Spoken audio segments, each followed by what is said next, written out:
just have to pull up my little notes here.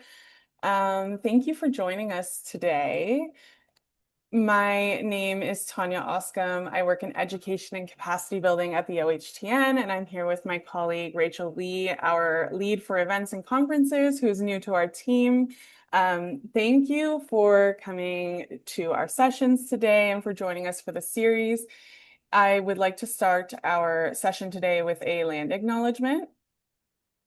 We acknowledge that this session is taking place on the traditional territories of many Indigenous peoples, including the Mississaugas of the Credit, the Anishinaabe, the Haudenosaunee, and the Wendat peoples. We recognize that Indigenous communities continue to experience the ongoing impacts of colonization, including inequities in health, mental health, housing, and access to care as they age.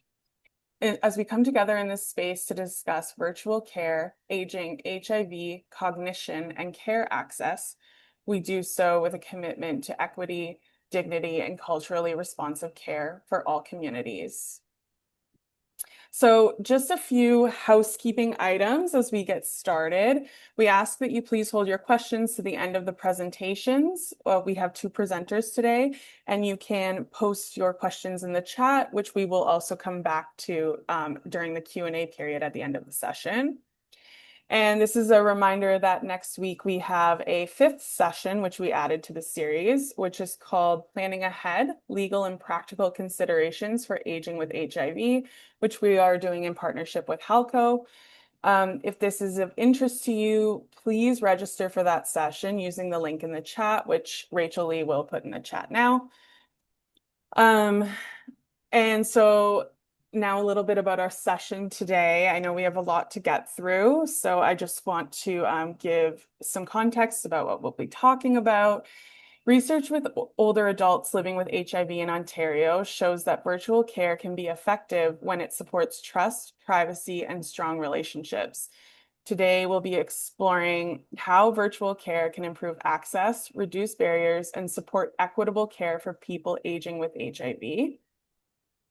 And our speakers today, so our first speaker is Dr. Andrew Eaton, who is an associate professor at the Jane Addams College of Social Work at the University of Illinois, Chicago. He completed graduate training at the University of Toronto and used to work in direct service at the AIDS Committee of Toronto, or ACT. Dr. Eaton has been conducting community-based research in HIV, aging, and cognition for over a decade. And our second presenter today is Dean Valentine. Dean is a community researcher, Royal Canadian Navy veteran, and advocate whose work centers around HIV and aging, mental health and addictions, and innovative community-led approaches to methamphetamine recovery. He has co-authored multiple research papers, serves on various advisory panels. Dean self-identifies as a queer man living with HIV for nearly 20 years and navigating both mental health challenges and HIV-associated neurocognitive disorder, or HAND, bringing lived and living experience, or what I would say is lived and living experience and expertise to advance practical people-first solutions across healthcare and research. Thank you both for joining us today. And so we'll get started, and I'll hand things over to Dr. Andrew Eaton. Thanks, Tanya. Hi, everyone. Thanks so much for attending today's webinar. Nice to see some familiar faces. As Tanya mentioned, I'm a social worker. I'm a professor at the University of Illinois, Chicago. And to start us off, the area known as Chicago are the traditional homelands of the Council of the Three Fires, the Ojibwe, the Odawa, and the Potawatomi, as well as other Native nations who have stewarded this land since time immemorial. Chicago remains home to many Indigenous peoples, and we honor their ongoing presence, sovereignty, and contributions. And I would encourage you in the chat, if you'd like to introduce yourself as well as locate yourself in relation to the land, you're more than welcome. I have about 10 slides for you today that correspond to the learning objectives to this session in a way that presents the state of the science. There's been a phenomenal amount of research in virtual care and telehealth. I'll use those terms interchangeably since the onset of the COVID-19 pandemic. And while we're now past the pandemic, or at least past its most acute stages, um, virtual care is here to stay. We're not seeing a decrease in telehealth and telemedicine or virtual care, all synonyms. In fact, we're seeing an increase and more providers offering a hybrid or truly remote practice. And so my presentation will cover research, and I'll tell you what kind of research is behind the considerations, and where research hasn't yet gone, or at least I couldn't find it. I'll give you my perspective as a clinician with a remote virtual care psychotherapy practice, as well as share anecdotes from other providers who I provide clinical supervision to or are part of my peer network.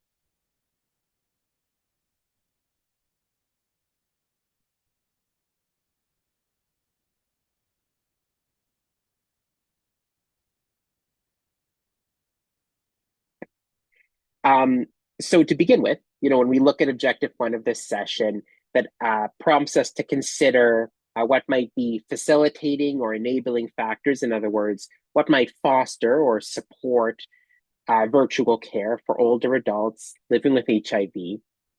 If there's one takeaway you get as providers, and I believe most of us work for community-based HIV orgs, or we used to be called, or sometimes still are, AIDS service organizations, so CBOs or ASOs.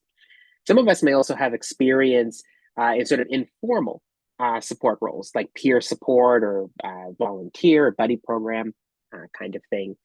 And so these considerations pertain specifically to virtual care, telemedicine, telehealth, uh, but could also easily translate to peer support, or providing a level of support or care to another person where it's a bit vulnerable, and the person might feel a little bit like a patient or a client, or like they're sharing very sensitive kind of personal health information. So if there's one takeaway to get from it, it's that with virtual care, to really facilitate it would be to replicate an in-person environment as best you can. So these slides will kind of break down, what we know very well is in-person environments, and how we can make the virtual care space seem more like an in-person environment. And when we talk about HIV, we know we're needing to talk about privacy and confidentiality.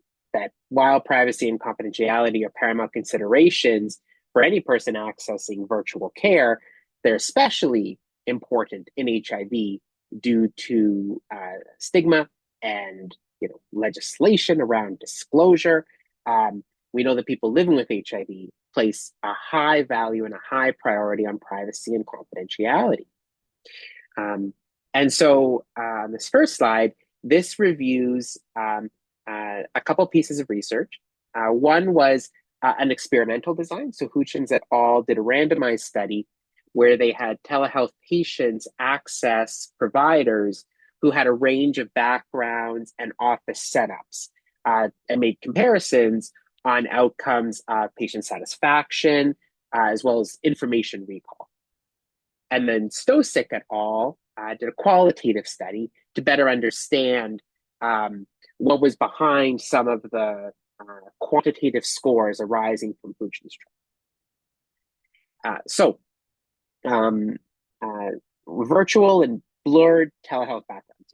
When we put up like we're at the beach, these backgrounds, these sort of artificial backgrounds, were found in this study to significantly decrease patient trust and information recall.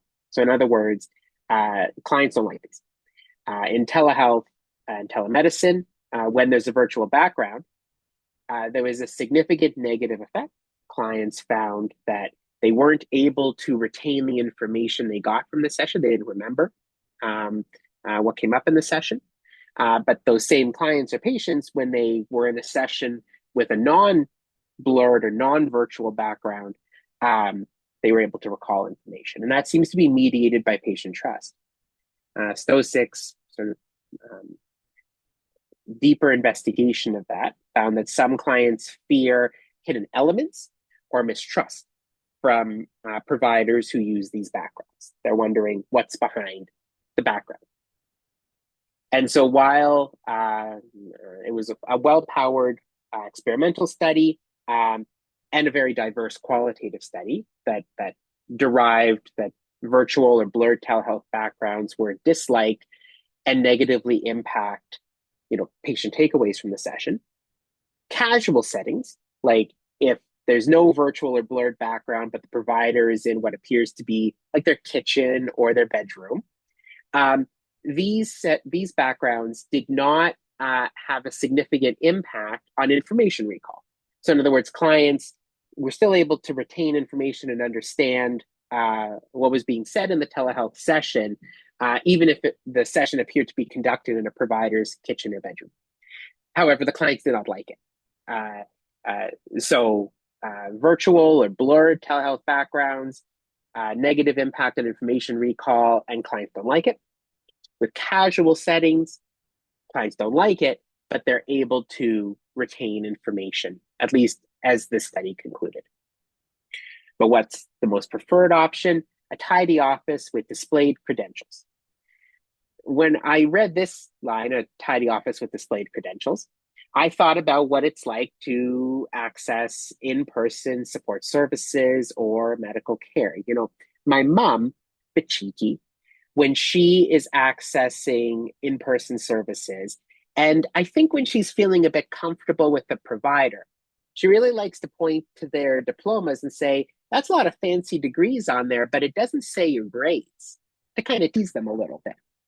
And I think that's a tool that helps put my mom at ease, but also speaks to a level of comfort and sort of testing or teasing a provider's authenticity.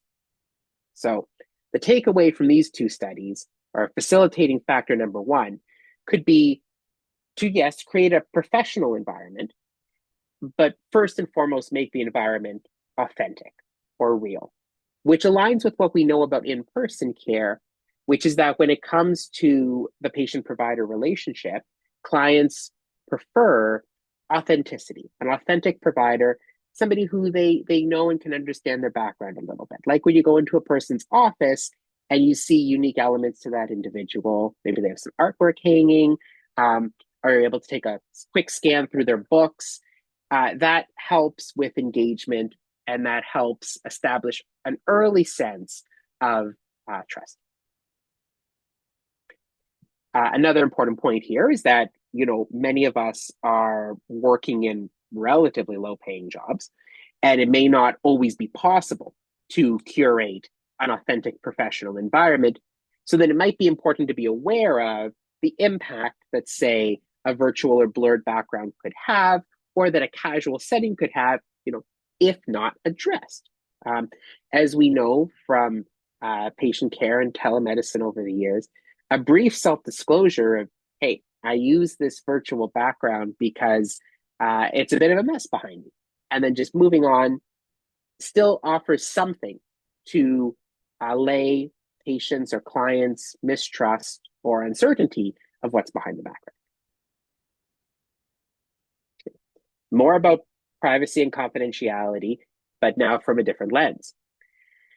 So rapport building and the alliance, which Tanya mentioned, very important relationships in telemedicine, were hindered in an experimental study, a quantitative study, by client concerns about provider attentiveness, that in virtual sessions, some clients were unsure if their provider was checking their email or on social media when they're looking at the screen, or when they're looking down, if perhaps they're playing with their phone or conducting some other business. So in telehealth and telemedicine, there is a client suspicion of provider distraction. And so as a provider myself, I have always done this, whether it's in person or virtual, say, as we're talking, I take notes. You always have the right to see your notes. I'm happy to share a copy of them with you. And when it's virtual, all the more important to kind of welcome people into the space and say, you might see me looking down. I'm taking notes, or I might be referring to something we said before. Or if I'm looking up a tool or a resource, making that explicit to the client. Like, you made me think about a resource that would be really helpful for you. I'm just going to quickly bring it up and share it with you. And a qualitative study conducted by Kukier very early on in the COVID-19 pandemic found that some clients wish to be welcomed in to the virtual environment as they feel welcomed into an in-person environment, in that clients wanted the provider to sort of introduce their space a little bit, or maybe move their camera around, give them a bit of an orientation or a welcome, which may feel inauthentic and may feel like something that we don't normally do, even if we practice in person, but we might do it without thinking. And clients will wonder where providers are working from and what might be distracting. So, another facilitating factor, important to introduce yourself and your space. Lastly, optimizing the immediate access of virtual care. So, one of the real benefits of virtual care is how much is at our fingertips.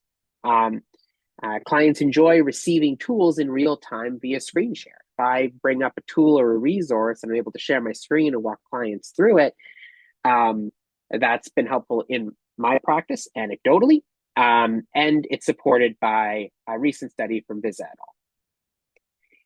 And as well, in in-person settings, many providers would say, oh, your follow-up can be booked with admin. And then the person goes out to the front desk and books their next session. While that's also possible in virtual care settings, we still have admin, and I don't mean to take away any responsibilities for a wonderful admin staff. There is a certain benefit that clients derive from being able to book directly with the provider at the conclusion of a virtual care session, where the provider may have easy access to their calendar, and the telemedicine platform is often very easy to book in additional sessions. It's also important to utilize the chat.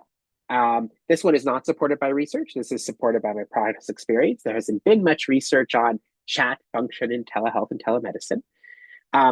But if I'm sharing my screen with a resource, I could include the link in the chat and then follow up with an email. So it's important to utilize platform features and, of course, to base that off client preference. Now, objective 2, virtual care in the context of cognitive concerns, chronic pain, and uncertainty. So this is primarily from my clinical experience. With cognitive concerns, I've been using cognitive assessment tools for over a decade now. Simplistic ones like the mini mental state examination and the Montreal cognitive assessment, and more complex ones that get at executive functioning or attention or focus. And in person, you had a limited range of options, right? You could print off 2 copies of the assessment tool, work through them with each of you having one. I could kind of hold it and show it to a client, but it's kind of difficult to read. In-person assessment tools, these, self-reported outcome measures, can be a little clunky to administer. In virtual care, being able to share the screen with the assessment tool, the client can easily see the questions, or more easily than in person, can make it more collaborative. As well, when it comes to cognition, and we think about brain training games, brain training activities, or mindfulness strategies, these often have a visual or interactive component that, again, can be facilitated by platform features in telemedicine. For chronic pain, this one may be very self-evident. When a person is in an in-person session and they're having pain, people just kind of naturally move about. When I go for in-person sessions, I've had clients that stand up, that shuffle a little bit, that take a break.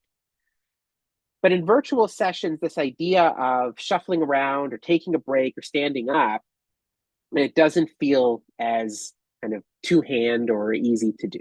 And so many clients with chronic pain may remain hunched over potentially a phone or small device, or just in an uncomfortable sitting position, or they might have set up their device on a table that doesn't really have an ergonomic chair set up to access virtual care. So here it's important as providers that we normalize shuffling about and fidgeting and moving and getting comfortable, and explore how the client is feeling in their body in the session. Again, as we sort of automatically perhaps do in person, we need to make it more intentional and explicit in virtual. And then with uncertainty, I mean, that's a broad term. We're all uncertain about aging, and people living with HIV are particularly uncertain about, age-related challenges to come and what might be accentuated or accelerated by HIV and what might not be. But here I took the lens of uncertainty around a phenomenon that I've been noticing, which is that, I used to practice at ACT, the AIDS Committee of Toronto, private practice, very clear in-person spaces, and now I'm a virtual care provider. It appears to be more difficult for clients to derive a good sense of my location and social location virtually. I've had clients be more forthcoming with questions about who I am, where I am, what my background is, what my experience is, than they were when they were coming into, a community-based sex-positive HIV organization, or even into a general private practice that still had some signals, right? A pride flag in the window, that kind of thing. So clients seek certainty in virtual care in a different way than maybe feel certain in person. And then, of course, there's the uncertainty of aging and HIV over the long term. Now about how does virtual care increase cognitive load or access barriers?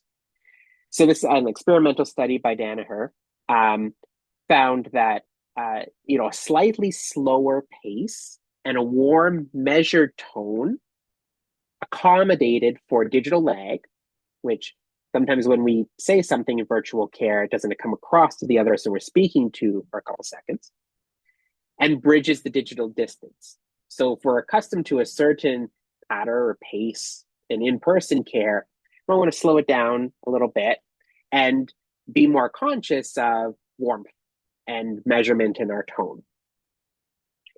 We also don't want to lose intake appointments within the structure of virtual care. And those intake appointments specifically, according to Kashu, should cover session format and structure, this commentary article, including how telehealth differs from in-person and allows for usability testing.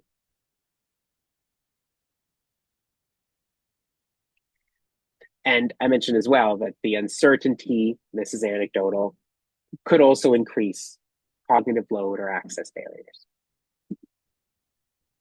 And then around the idea of user-related challenges and system design factors, this is not an either or.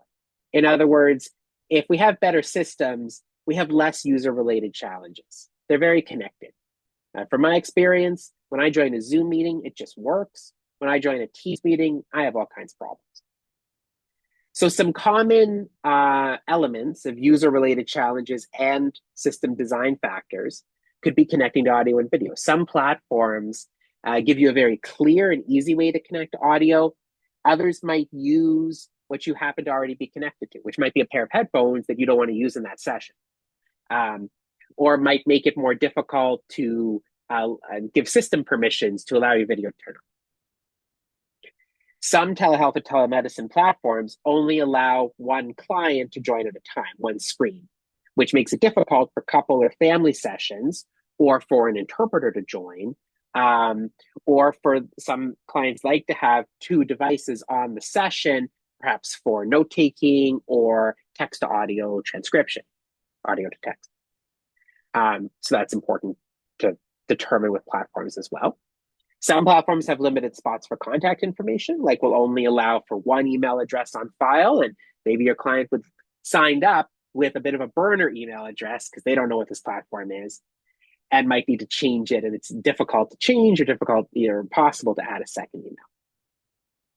Then there's relatively significant platform variability depending on whether someone's using, say, for example, Jane telehealth, telemedicine, very popular, whether people are using it on their desktop, whether they're using the mobile site, or whether they're using the app. And it's important as providers that we understand what our platforms look like across a range of formats. The next point is less a concern than it was a few years ago. but there can still be platform variability across operating system, whether people are on a Mac or a PC or using an Android phone. There could still be differences. The button layout can change, the settings can change, although this is improving. There's more consistency over time. And then, of course, device battery and strength of connection. And would be great if platforms would very clearly specify how much connection or how much battery a session might take. But if that information is there on a lot of platforms, it's pretty hidden and it's not available too. So important, all these are important to consider and could be part of intake appointments, as well as providers being proactive in investigating what their platforms look like for users. So I have a prompt for you about practical strategies because I figure there's a lot of expertise in the room. But we're going to move now to Dean's piece on the lived experience of older adults with HIV and virtual care, and we'll conclude with this discussion. Thank you for your time.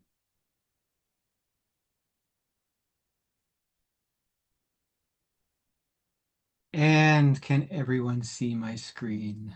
Yeah, you're good to go. Okay. So I want to thank everyone for being here on their lunch and on a beautiful day. What I think I'm going to do is just enhance and support some of what Andrew's talking. And I come to it from a lived experience perspective. So I was invited to the research world as kind of community research. We did some research exploring the perspectives of older adults living with HIV on virtual care. And that's kind of where some of the funding was for us. And we were trying to look at maybe what a clinic would look like for those older adults living with HIV and with geriatric concerns. So myself, Christina, and Luxie got together. Luxie is a geriatrician. Christina, I call her kind of the academic and scientist. She put us together and kind of organized us. And we did some research to look at community response to kind of what virtual care looked like and what they were using and their experience at the moment. I come to the work as just a community researcher, advisor, and advocate, I say. And for me, I was diagnosed with AIDS in 2008. I have a military background, was medically released from the military a few years later because they didn't know what to do with me. And so for me, the military has their own healthcare system. So when I was first diagnosed, that's the system I used. When I was released, I started to use the provincial system, which was really hard to navigate and challenging. So for me, I kind of used the successes and challenges of my own early kind of diagnosis to advocate and advise. And that's just kind of what brings me to the work and the lens that I come from, which I kind of think is important. So when we started this work, we were looking at kind of the background, the opportunity and approach and how we were going to go about this and recognizing that statistics now say, nearly 50% of people living with HIV in Canada are now 50 years or older. Also looking at the age of older adults with HIV and what geriatric might be, looking at the fact that while antiviral therapy is extending life expectancy and creating a growing aging population, we still have kind of complex medical needs. And we're also looking, virtual care is now central to managing those needs, yet older adults' perspectives we hadn't yet heard. So it was kind of just looking at this community and trying to get their lived experience, looking at kind of what their journey had looked like so far and what they would like to see. So the opportunity there is just looking at virtual models and the ability for them to connect to HIV specialists, geriatrics, primary care, and mental health, just bringing all providers together in one place and what that might look like, as well as looking at the opportunity where it kind of reduces the geographic mobility and stigma related barriers, kind of like, but current approaches that we have in place don't often look at diverse cultures and social needs. They don't really provide the opportunity to look at kind of what people are really experiencing and the need they have that is specific to them. And then the big part that I really want to concentrate on with our research and our approach is really a co-design approach. When we speak to people and when we go out, we're really trying to co-design what would virtual care and what would programs and services look like from a perspective of those living with HIV, alongside providers and other stakeholders. Uh, just there we go. So our strategies, this is kind of really important, and I kind of emphasize some of this in the sense of we kind of went out and we did a number of series, but we really wanted to build trust in the community, and we were looking at how could we do that. So it was we started with interviews that were focused and focus groups, and the interviews were really open. It was a conversation that we had. So we had a few questions to ask people, but it was really about their journey of the programs and services they were using from early diagnosis to currently. And then kind of their aspect too. We're always looking at kind of how they see uh, programs and services that they require as they age. So we kind of ended up going to community, and we did sessions with HQ Toronto, with PWA, Casey House, Regent Park Community Health, and then we did virtual sessions. And as we went along to kind of open up the research and to get all perspectives, we started doing virtual sessions that had lived experience, had academic, had provider, both mental health and physical health, as well as frontline workers and admin. So bringing people together. The second part of it was really developing an advisory. So having kind of a small group of people that kind of advise us along the way of what we should look for and what questions we should ask, and some of the feedback we were hearing and how we should bring that feedback back to the people we were talking.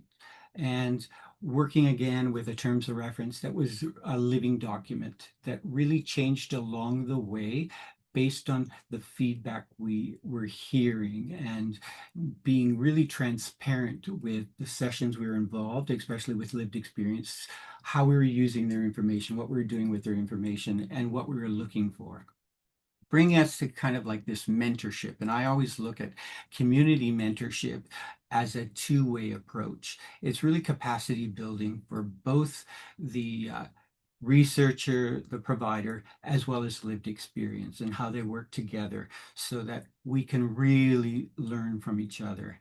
And again, in an interactive process, use kind of the part a participant centered approach to be responsive to the needs. And our research started in one place and it went to different places. And I'm going to talk a little bit about that at the end.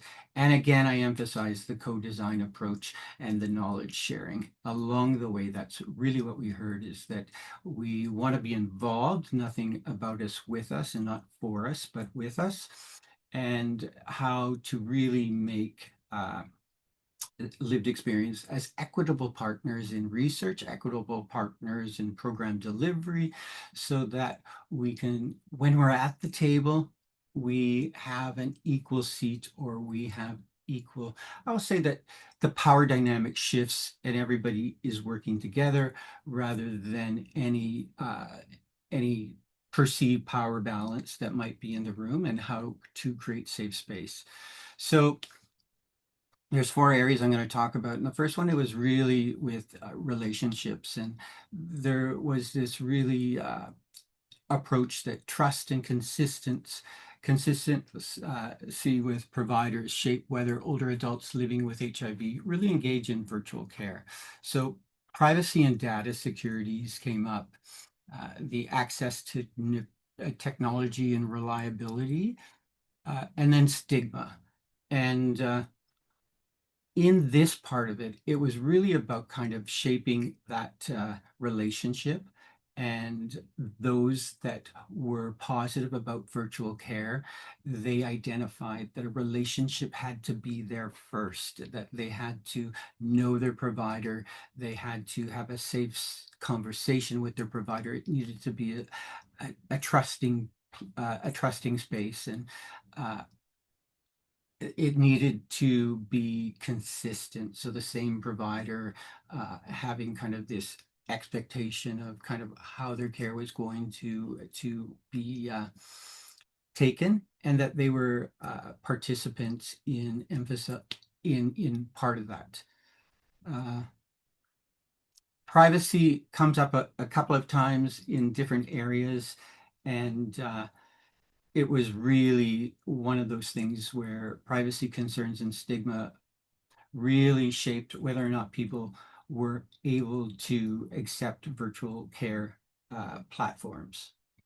And it kind of privacy emerged as a key driver of virtual care. Some participants distrusted certain platforms, and they were really interested in whether the information was secure and whether it was private, especially when we think about kind of disclosure and what disclosure can mean in different environments and for different people. Uh, Others preferred virtual care, especially phone, or the autonomy that it offered. Like they didn't really have to go into a building that might be an ASO organization where someone would see them.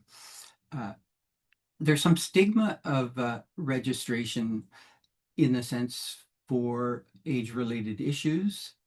And in my own words, how I describe that is kind of like we don't know lived experience. We're just starting to kind of understand what some of the age-related symptoms might be, or concerns or challenges. So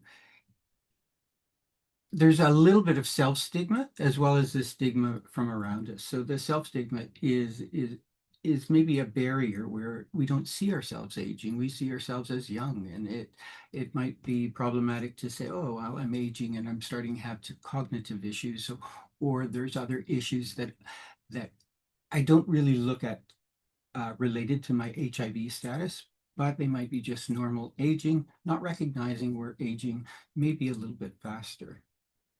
And participants suggest integrating virtual care with existing primary care and whole person approach. So really going into environments where you're looking at them as a whole person and their needs, both physically, mentally, and socially. And then looking at kind of connectivity devices, secure space, and the benefit of virtual care. So access and technology. And so during COVID-19, uh, there was this mix, and people, I think, were forced to kind of start participating. And there was some discouraged in-person care at that time. People didn't want to go to appointments. So I think that they embraced the virtual appointments. We heard from participants and from lived experience that they would borrow someone's phone or computer, that they would have someone else help them with connecting to doctor's appointments, and they would share devices.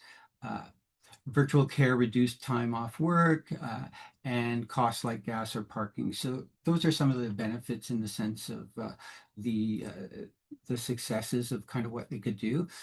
But again, it was the lack of face-to-face contact left some people feeling disconnected. And it was really hard to establish those relationships that were preferred. So without the right technology or finding a secure location to connect, it was difficult for lived experience too. If they were in their home, they may or may not be able to talk freely. And that was a concern, as well as kind of technology came up, and whether or not they were able to use that technology without assistance.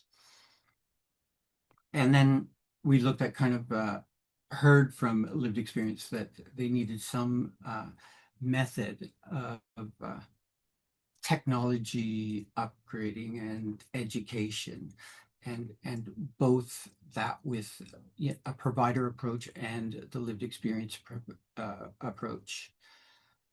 And then also looking at kind of emotional and practical support networks that anchored care experiences and belonged inside a care model. So this was the role of kind of that social support network, and it was kind of emotional and practical support networks were the central to participants, and holistic healthcare must address physical, mental, social, and spiritual well-being. So a whole person approach. It needed to embrace peer-supported programs that was highlighted, as well as participants framed support networks as part of care and not add-ons, calling kind of a formal recognition to virtual care models involving kind of connection. And I'm going to talk about that a little bit in our principal findings. And so this kind of enhances kind of the work that Andrew talked about. And for me, this really talks about kind of meaningfully engaging people in a safe environment. And the pillars that came up, or the findings that we sought were, trusting continuity, something that was consistent, trustworthy provider relationships were crucial. So really having strong relationships, and then kind of continually in virtual care builds a rapport and improves the experience. So just in the sense of that relationship builds over time. And as you build that relationship, then there was the ability to bring that relationship more virtual in other programs and services and connection. The privacy concern, that was a major issue. So there really needed to be a conversation there about where my data is, who's using it, how it's being protected, and ensuring that we listen to what the needs were for the lived experience. And then the technical barriers was really crucial. And Andrew mentions a little bit about knowing kind of the platform that someone's going to use. An iPhone and an iPad and a desktop are totally different. And how people access that and what the barriers might be for them, and then looking at cognitive changes, and whether that's not being able to type something in the moment, or listening and being able to retain information, or just hearing information. So that kind of brings us to the educational need. And the educational need came in two areas. It was both lived experience, being able to need some education to be able to participate, as well as to be able to know kind of what programs and services they could use in a virtual space. But as well as there was a theme that they thought, and we heard, that there was a provider education needed, and the providers needed to have the ability to be able to approach and foster those relationships. So what does a relationship look like? And what kind of education maybe providers might need to meaningfully engage clients or patients? And then just looking at the unique insights, older adults living with HIV offer valuable perspectives. And it was really looking at kind of the challenges that they might have, and addressing those specific challenges. So things like distance, mobility, and transportation. Looking at sometimes in, say, Toronto as an example, the city core, there's a lot of programs and services available that are easy to get to. But then speaking with people in rural communities, they don't have that. And it was kind of having the insights of how do you provide that in a virtual way for them. And then I kind of think the other part of it is just the main issue are inherent to virtual care itself: convenient, comfort, privacy concerns, and line, how bringing it all together. And I just want to kind of say that stigma and inclusion were kind of some of the study's limitation. We did speak with people mostly that were able to join us virtually, in the virtual sessions, as well as most in the community settings, were able to be able to use virtual care as well. And I just want to say some of the limitations. The sample older adults living with HIV were mostly under 60.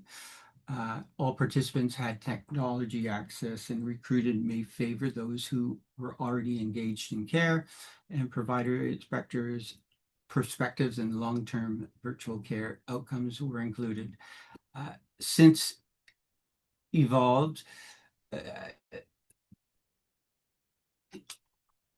bear with me here, have a slight cognitive impairment that comes and goes.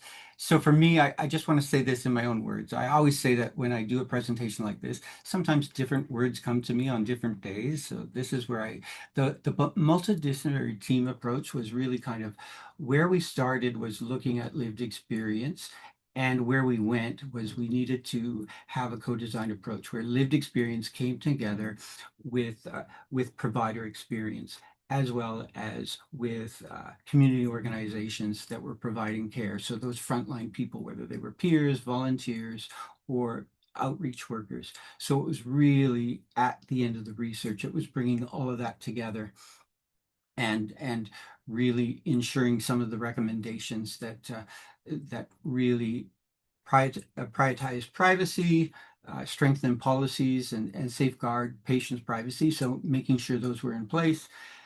Soft handovers, ensuring that between providers and the ability to bring patients to additional care, that was done soft, that maybe that was done in a virtual way where the provider recommending the additional service was on the call too at first, or that a patient was able to be helped and assisted to those recommendations. And then a team approach. So patient-centered team, just looking at lived experience and provide, I want to say lived experience, knowing what their team was like and knowing that they may not always deal with one person, but they knew the team and they were comfortable with it. And then just to close off, I want to just talk briefly, which kind of brings everything together, about one of our approaches. And we did a session we provided art supplies. We had everyone create a piece of art, and we asked them two questions. And in this piece of art was kind of their answer to the two questions. And it was, what has your healthcare journey been like since your diagnosis of HIV, and what would you like your healthcare journey to be like? So the themes that came up were building connections and trust. So we've seen that in the research itself. It was the challenges in the healthcare experiences. Everybody's healthcare experience was different. And it was kind of like, how do we connect that? How do we make the journey kind of more similar and positive experiences? And then the last part here is, which this painting represents, and this is off of one of the pieces of art that we did get from that session, and it was stitching, zipping, and lacing things together. So recognizing everything is all over the place, and that participants just seeing that it's all buttoned up, stitched up, or laced up, and how do we bring it together? So this is kind of one of the creative ways of doing that research. So there's a lot of information there. It really kind of enhances kind of some of the themes that Andrew was saying. And it's really from a lived experience perspective and trying to have that co-design approach. So I want to thank you for being here, and we'll open out to questions for both myself and Andrew. I know that Andrew, you had something you wanted to circle back to from your presentation. So if you want to go ahead with that first. Thank you so much, both of you. While Andrew's getting that up, I just want to thank you both so much for your presentations. And then I'll hand it back to you, Andrew. Okay. So it's a prompt pertaining to the last learning objective. Because I think there's a lot of expertise in the room around what practical strategies y'all already use to support equitable virtual care access within your service context. And these contexts could be community health settings, housing settings, social service settings, or other. And you could respond to that prompt, or of course you can ask other questions of Dean and I. Yeah, so you could put any thoughts or ideas that you have in the chat. And if you would like to raise your hand and ask a question, we can do that as well.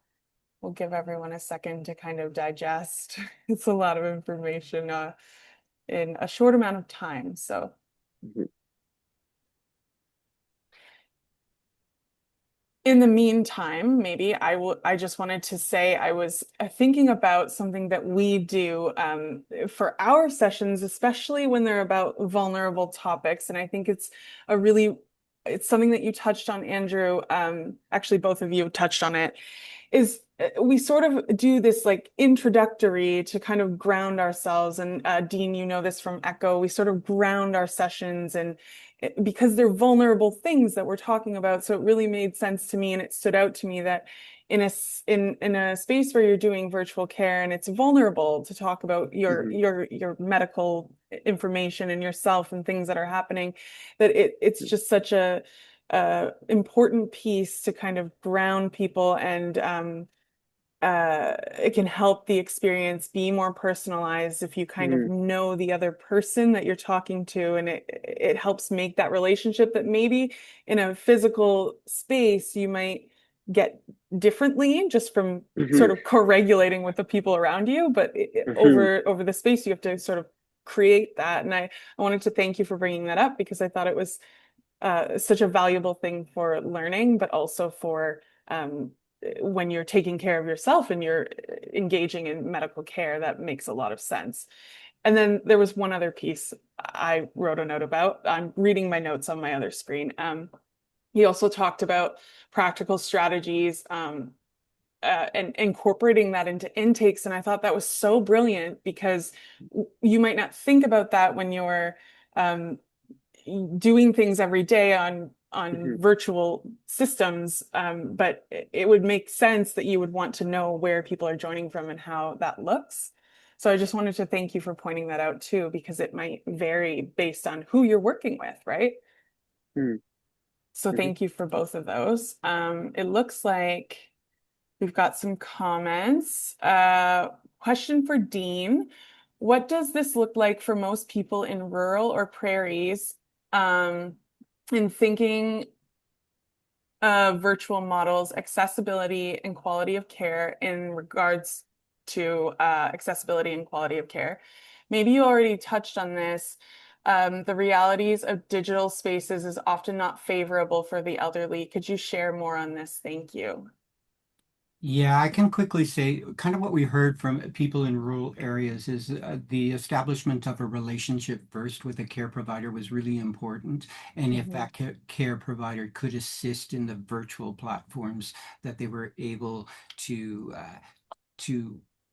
connect them to other services. So they may have a connection with their primary care or their specialist care for HIV. And it was like if there was any other care they needed that could be done virtually, there was kind of an expectation that the primary care or the regular healthcare setting that they would go to would have established a relationship and either doing it virtually themselves already or that they would assist in connecting those other virtual platforms.